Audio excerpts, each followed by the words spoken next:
Hey everybody, Sean here from the Black Page, and it appears as though hell has frozen over because I have two of my contributors in the same building. I don't know how this ever even happened.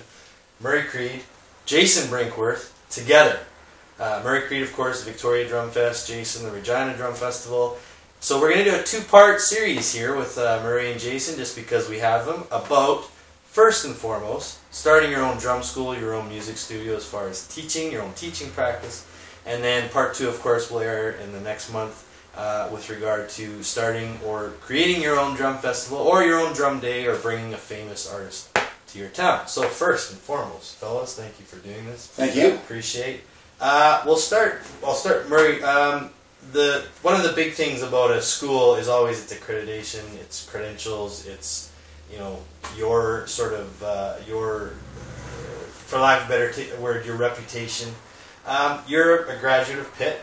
How has that affected your business? Is it something you use in as far as your marketing? And how is it important for you that, is it important for a person to have the credentials of a professional school, or is it not? Is it just a matter of creating just a good reputation?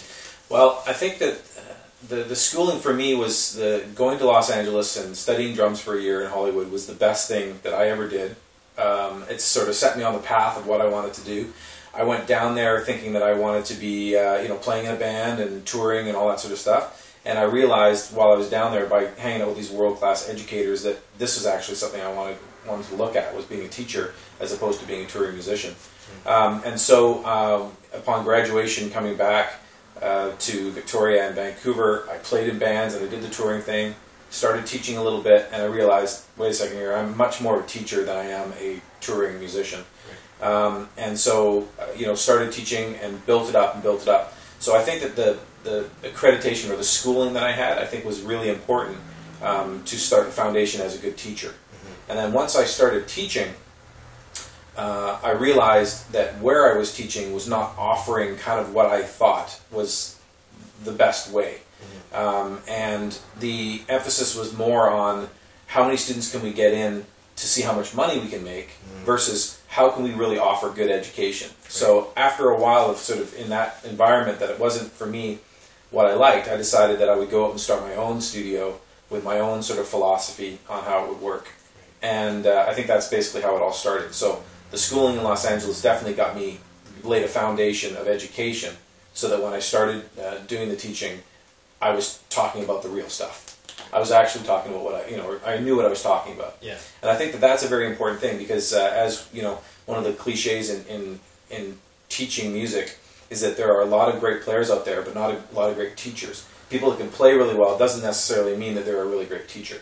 Right? But there's also lots of great teachers out there that are players. And I kind of put myself in that category more. I think I'm a good teacher that plays the drums. As opposed to a drummer that, I think I'd like to do some teaching. So. And for you, Jayson, now you have, your school is a bit different than Murray's in that Murray's is built into his house. Right. Whereas you have an outside of the home school. Right, yeah, the business is downtown. Right. In our city, yeah. What, for you that say, in the early days, the humble beginnings for you, what were some of the biggest hurdles that you would say you kind of faced?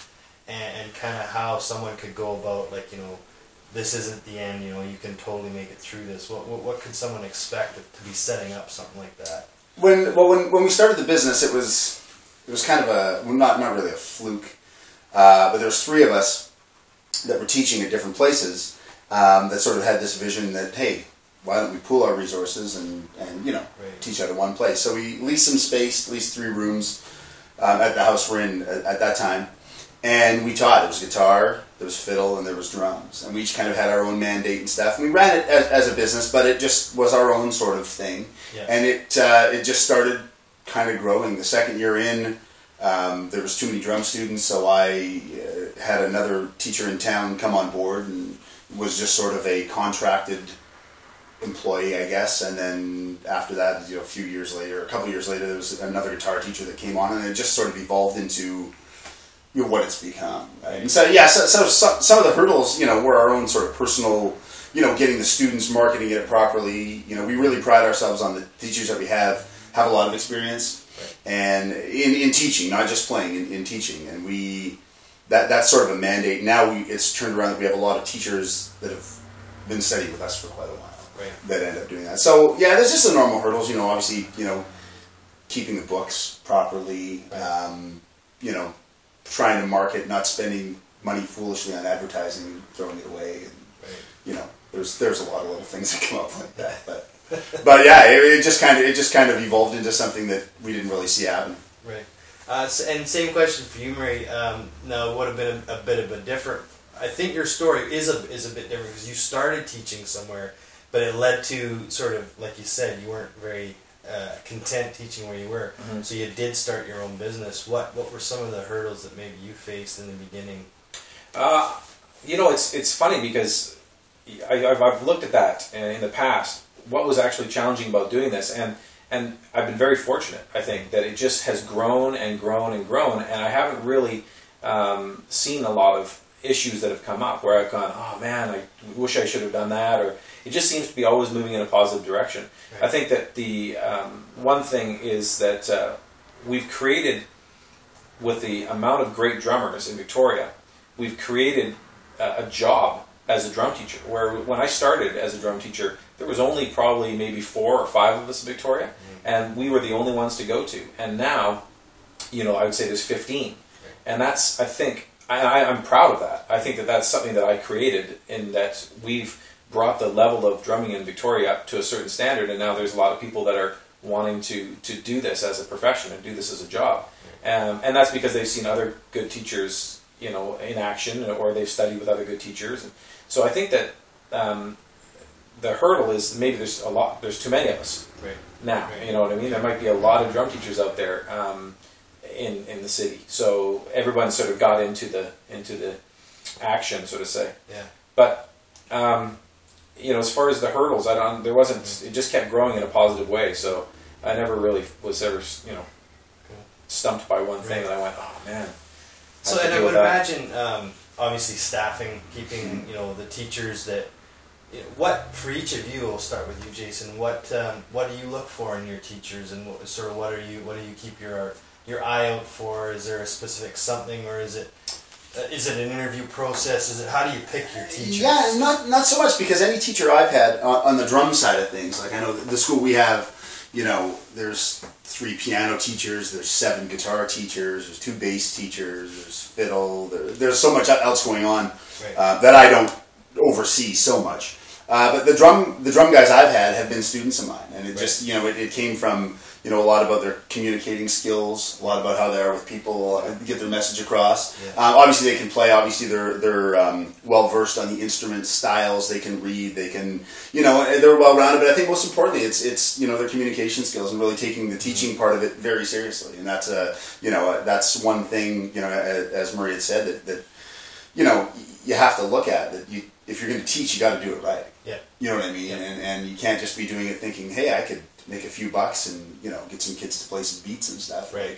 I take it very seriously that these kids should be learning something, and this should be a life experience that they get out of this. And wherever they take the music in their future, they should get something out of it to develop. Right. So I just think I look for the teachers that are teaching the other students to not to say that they should be like me, but they should appreciate the art of teaching like I do. Like you do. Yeah, right. Yeah. And I think that there just has to be more of that goes on, because it's work. It takes a lot out of you. Yeah. Oh, yeah. If you're teaching 6, 7, 8 hours a day, it's exhausting, because every half hour is another mental change to the next one, and you're switching gears all the time, and it's Well, and it would be. I mean, having done some teaching myself, one of the challenges, and even I faced, was I had a couple of kids who were on the lower end of autism, so that teaching them was a huge challenge in and of itself. Is that I had to go and seek some information on my own just to find out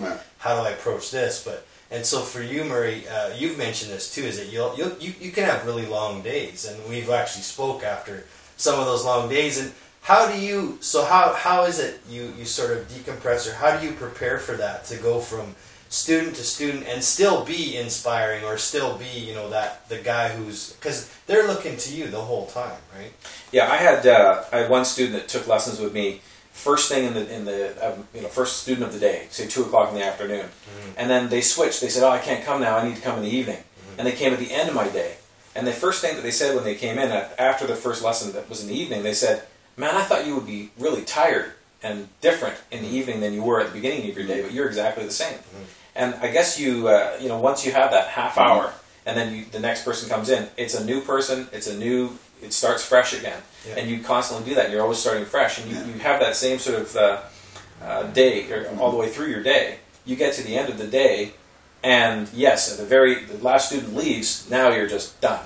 Yeah. You're mentally exhausted. If you've done it correctly, you should be spent. Yeah, completely. Yeah. And so, and that's and it's because every student, as we were saying, is so different, and they might have certain things that they are challenged by, or they might be very hyperactive, and they really you got to kind of contain them. Right. And that's the beauty, I think, of the job, is that every student is different, and it could be a guy, it could be a girl, it could be a 5-year-old kid, it could be a 60-year-old guy. Yeah. It's like every student changes and changes and changes, and not only do you have those parameters, you also have what they're learning. Yeah. This one has been taking lessons for 3 years, and they're working on double bass, whereas this one's working on a burning samba. Yeah. And this one's just starting out with playing single strokes for the first time. Right. So I just love that. I love that every single student is different, and I get sort of charged as soon as they walk in. I'm ready to go, and I present them, with whatever we're going to do that day, and we go through the whole thing, and at the end of it, we're done. You should, exactly. That's it. I want to, I sit in the office afterwards and do about an hour worth of paperwork, send off some emails, that I've got, students inquiring about lessons or whatever it may be, and shut her down at that point. Yeah. Interesting. Yeah, I think one of the things for me, and I always look at this too, because I'm always kind of going, okay, how do I stay motivated and stuff? And I think one of the biggest things that keeps me motivated is I just love being around drums. Like I love the act of people playing. I love the act of the sounds and everything, and I still get like so jacked about that. I'm just playing for the first time. Right. And I think that I can't turn that off. And I think if that ever went away, I'd be like, okay, now I don't do this anymore. And it probably would never go away. And exactly. And this is like... If you're doing it honestly, it shouldn't. And it's the dream job. Absolutely. We are hanging out with people playing drums. Yeah. It doesn't, for me, personally, it can't get any better than that. We may be fooling the system. We shouldn't air this. It's the best job in the world. Yeah, absolutely. People say, they're like, you got to go to work. I'm like, no. Yeah. It's not work. It's called playing. It's called I'm going down to play. Yeah. I'm going to go hang out with a bunch of people and talk about drums. Yeah. I'm not going to work. Yeah. My kids say the same thing. They're like, oh, it's so cool. You don't have to go to work. Yeah. You just go to do what you love to do. And I think we're very fortunate in that we get to do what we love to do. My kids, my son's 20, my daughter's 16, my older kids, and they recognize that in the last few years and really get that I get to do what I love to do. Right. And even said it, like last year my son was in his first year of university, he said, you know what?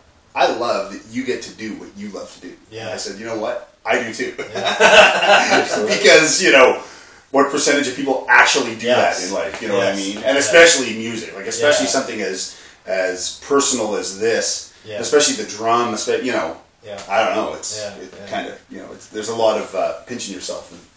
And I don't know a ton of... I mean, the guys that I know are these two fellas, and I know one other fella back in Halifax, Nova Scotia, who had a drum school. And as I look around, we're in Murray's Groove Studios here in Victoria. I see on the walls, we a lot of swag. We have a lot of articles that are signed by famous drummers. There's a lot of pictures. So there's a lot of things that you walk into this room and it's inspiring, and it's sort of a story of Murray as well. How important, either of you fellas can jump in here, the space that you create for the student to learn in. I mean, you see pictures of I've even taken a lesson or two with a guy who I walked in, it was his basement, and he had like a ratty carpet and like a couple of crappy drum sets set up, and right away I was just like, ooh, this is so not appealing. How important is that space you physically set up to sort of get across the passion of drumming?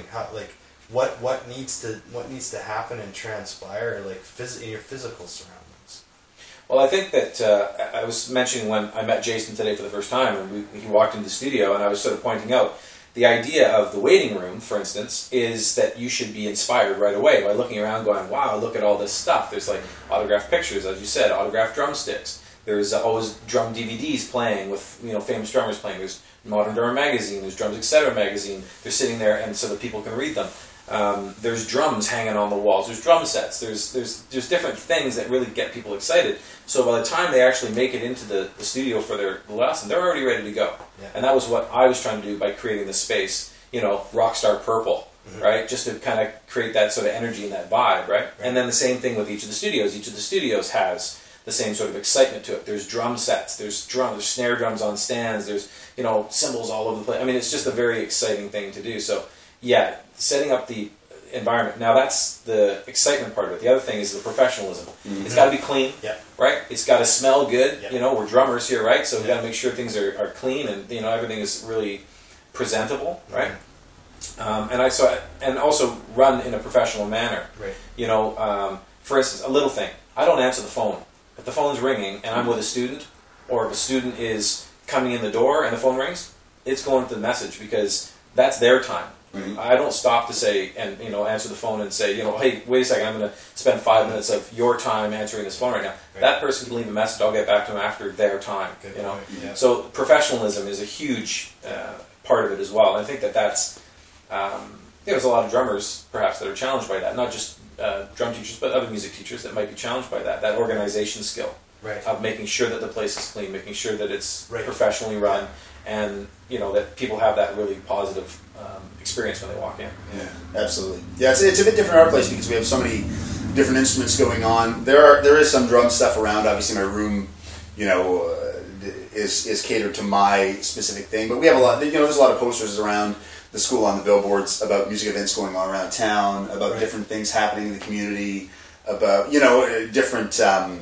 businesses that the parents might have. We might have some cards there and stuff. Mm-hmm. So, but we've really created our goal when it started becoming the business per se. Mm-hmm. Our goal was to have the students and parents feel ownership over the place and feel like it was theirs. It's not ours. We just happen to be there providing the service, but it's really theirs. Yeah. And that's I think we've sort of accomplished that in that they really feel a pride in being there and stuff. And then like you say, like trying to keep it clean, trying to keep we have 18 teachers and it's sometimes there's a lot of picking up after people and getting people to do stuff. And I know we try like crazy to keep tweaking things and keeping on top of that. Yeah. But yeah, it's a little different. I know in Regina, like speaking of the business, I know I'm looking at expanding the drum department out of the primary music school and having it be just a drum thing because there's opportunities on that. So I'm just looking at some of the stuff we're talking about here that if there's going to be pitfalls, I will have them. Then we'll do this interview in a couple of years. Then I'll tell you all about it. That's right. But yeah, so keeping the business moving forward and just thinking that way and not going, what about next week? It's like, well, what about next year? What about our year-end concert for next year? How many shows do we have? How many students do we get? There's a lot, and you have to just stay on top of it all the time. You have to be very aware and not. But if you love doing it, you will. Yeah, right? Exactly. So. I think that's a good point too. And one thing Murray does a lot of is he gets, and especially his students are involved in the Victoria Drum Fest, as are I'm sure yours involved in Regina. But also, those concert nights, getting especially in your case, you can throw a band together. Exactly. But and even I know I see a lot of Murray students out playing in the community. So to mark set those bars that okay, here's our I can these are expectations I can have of you, my student, that and by the end of the year I'd like to see you playing in this concert band or in this at this event, or I'd love to see you on the stage at Regina Drum Fest or Victoria Drum Fest. I think, and especially with education, it is important to have expectations of students, not just in the way of be on time practice, but here's where I'd like to see you, and I'm going to help you, but this is our goal. This is where we're headed. Absolutely. And in speaking to that, the tools you're going to need now. Of course, now Murray has an interesting setup. He's got a room with acoustic drums. He's got a room with electronic drums, practice pads. What are sort of some of the and I know this is probably a very personal thing for either of you guys. Right. Jay, we'll start with you. for you, is set up in a room? Is it practice pads, mesh heads, electronic drum sets? Are we doing snare rudiments? What do you see for a setup? In the house we're in, by default of the way it worked when we started the business in 2002, the drums being way louder than the guitar and the fiddles, we got moved to the furthest room away. Yeah. So we end up being the first room. When you walk in the house, the first thing you see in this huge window is the drum room, right? Which is great. Yeah. I think it's fantastic. It's awesome. The downside is it should be. The downside is it's the smallest room in the house. Yeah. So we've been in there for 11 years now in the room. That's one of the reasons for the expansion, is just to kind of get out of there and have more things going on. We have 2 acoustic kits. Yeah. 2 acoustic kits set up. I got some hand percussion in there. A bunch of practice pads. I've got a mixer, a couple of headphone amps. Play the tunes, use the click. I always got my laptop there. We can watch videos. I got a whiteboard for exercises. Stacks of the books and stuff. So it's we make the most out of the space we have. Yeah. Ideally it'd be great to have a lot more space, but we do bring things in. Like there'll be times where I will take one of the kits out and just have a freestanding snare and stand, or congas, or some djembes, or just make it suited to that. But it takes a little more tweaking because there's other things going on in the house, so it's kind of harder to go, well, let's just go over to this room, and we can't. So but sometimes there's times when the piano lessons are going on upstairs in the bigger room, so we'll use that for rehearsals, and we'll set it. We have an electronic kit up there where we do a band program. Right. But we just make the most of what we have. What you got. Yeah. What you got. Yeah. For me, I created a formula basically when I started teaching quite a long time ago, that has always worked for me, and that's a practice pad set for the student to play on, a practice pad set for myself to play on, so that we can actually just play at the exact same time and have a conversation. Yeah. And I can actually, without having to really speak loudly, I can say, hey, you know what? Just turn your left hand over a little bit there, or whatever it may be, and we can actually have a conversation while we're playing. Right. And then the other aspect as for that working is that there's 3 studios within the group studios, and they're all operating at the same time, and they're all drums. Yeah. So we've got 1 drummer in one room, 2 drummers in one, 2 drummers in another, 2 drummers in another. They're all going at the same time. Yeah. So if we were all on drum sets, it just wouldn't work. Exactly. So we use the practice pad sets, and I use it almost as a motivator too, because when a student learns something on a practice pad set and they haven't heard what it sounds like on a real drum set, they're going to go home and hop on their drum set to play it. Okay? Mm-hmm. Whereas if they hear it on a real drum set in their studio and they know exactly what it's going to sound like, they're not as fired up to go home and then go, okay, now what does it sound like? Because they already know what it sounds like. Yeah. So I try to use that as a bit of a motivator. One of the last things I say at the end of the lesson is, okay, now go home and play this on your kit and see what it sounds like. Right. And that gets them kind of on their kit. As soon as they hear that stuff at home on their kit, now they're started working on what it is they were playing during their lesson, and it helps them to get going on it. As opposed to going home and then just sort of like a couple days later, what was that I was working on again? How did that thing go? I can see it's written down here on my page, but so it's a bit of a motivator that way. Now we have drum sets in the studios as well, and if the opportunity arises, typically at the end of the lesson, we'll hop on the drum set and say, "This is what it sounds like." If the opportunity arises, but more than not, we're usually on practice pad sets. There's always practice pad sets, for instance, in the waiting room where people get warmed up and things like that before they come in for the lesson. Computers. So we've got all of our songs right there. We've got all of our access to internet and videos and DVDs that we play along with, clip tracks and all that sort of thing. So it's a similar setup with that, but we're using practice pad sets and drum kits. Yeah, they'll always be that. That we're always sort of victims of the volume thing, right? And we have to cater to that, which makes sense, and which is fine. A lot of people look at it as an obstacle and complain about it, but you make it work. Exactly. That's exactly right. You make it work, and as the students are going to learn, the volume of this instrument is going to continue with them, and people will, so they'll have to find ways around it as well, like we all had to. So, whatever works, though, right? Like whatever. And there's so many different ways to learn to teach things and inspire kids to, get it done, and whether it's, they're not hearing it on it and then going, hey, man, that sounds awesome. Or, or just a different feel of a practice pad kid. Just playing on it and going, this feels really great. I like it. Maybe I should tune my drum so it feels like that. Well, and even I think at times too, there was a couple students I had where just purely using the practice pad kind of it helped me focus them on their technique, because the sounds of the drums would often create kind of something where they would go, and it's like, okay, no, I love that you're going there, but I need you to focus on this. It's the way you're hitting that I want you to focus on. Are you saying drummers can't focus? Oh, what are you saying? Squirrel. What? What? Yeah, exactly. Yeah. And I represent that remark. And as creative as we are, last thing here before we sign off on this part of the show is it's a creative thing. It's cool, but in the end, it's a business. At the end of the day, this supports your families. Both of you guys have families, children, wives. It is, it's a part at least of the household income. Let's talk just a little bit about the importance of keeping financial records, the business, tax time. What goes into all that?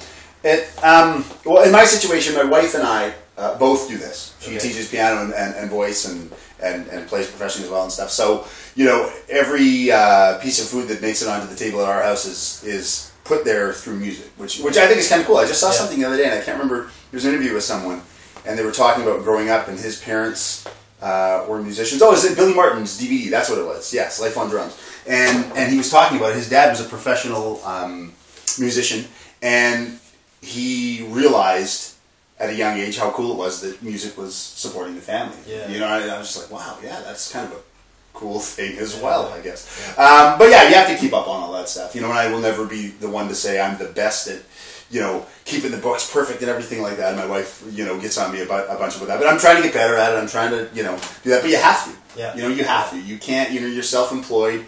You can't, shove things under the carpet and go, they'll never, you got to be legit about it and stuff. And but that's why it's called the music business. That's one thing I tell my students. It's the music business, and you can be the best player in the world and not know how to do business, and you could not have a career doing it. Exactly. It doesn't matter, right? Both things have to out.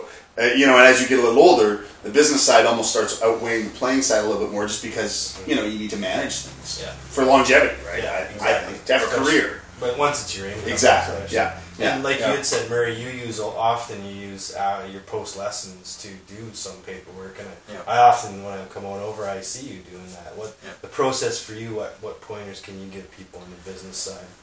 Organization. You've got to be organized. You have to one thing I wanted to touch on too, just along the lines of organization, is a curriculum. Okay, having an actual game plan for your students when they come in. Right. This is absolutely one of the biggest things of my success is my curriculum. Okay, there's people that are going through it and they're going, okay, hey, wait a second, I have a step-by-step program that I'm going through. So there's no, what are you going to do today, right? And I think that's one of my biggest challenges with a lot of music teachers is that the people come in for lessons and they say, okay, what do you want to learn today? And then the kid goes, oh, I'd like to learn this. And they spend a little bit of time writing it down or something, which I think is a complete waste of time when you're writing stuff down for somebody in their lesson time. That should all be done ahead of time. Right. But you basically hand them in, this stuff and you work on it, right? Yeah. And then they send them home and they've got to work on it and come back. So I think that a curriculum is a really, really important part of it. Whether it's whatever book it is, it doesn't matter. As long as you get into a program that you like, and you use that with your students, so that when they come in, you have a program ready for them to go. That's important. Okay.